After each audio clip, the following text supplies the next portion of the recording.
দেখাবো। এই মুহূর্তে যে ব্রেকিং নিউজ এসেছে এই মুহূর্তে ব্রেকিং নিউজ হচ্ছে, এডিটের মায়ের বাপের হাতে হকার সাংবাদিক ধরা পড়ছে। পিডা ভাই স্বপন, ওরে পিডা ইচ্ছা মতো পিডা, এডিটের মাধ্যমে ওরে পিডা, ওরে বাস্তবে পাইলে ওরে মুড়ির মতো চাবাই খাইতাম। এই বেত্তমিজ, এই শুয়োর আমাদের বাংলাদেশটার নামে বদনাম করতে করতে বাংলাদেশটারে নিচে নামাইতে চাইতেছে। আর এই বেটা বাংলাদেশ সম্পর্কে জানোস, তগদেশের হিন্দুর থেকে বাংলাদেশের হিন্দুরা অনেক সেভে আছে। এই দেশে যেতেছে গা, ওই দেশে যেতেছে গা, ক্যানভাসার হকার কুনানের। তুই যা মলম বেচ, তুই যা মলম বেচ আর কটকুড়ি বেচ, ক্যানভাসার কুনানের।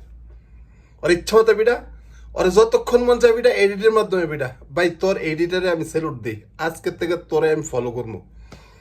ভাই স্বপন তুই আমার কলজার ভাই। এই স্বপন এসে যে আমাকে ভৈরবের সন্তান, ভৈরব কিশোরগঞ্জের এডিটের মায়ের বাপ। তোর এডিট আজকে সার্থক রে ভাই।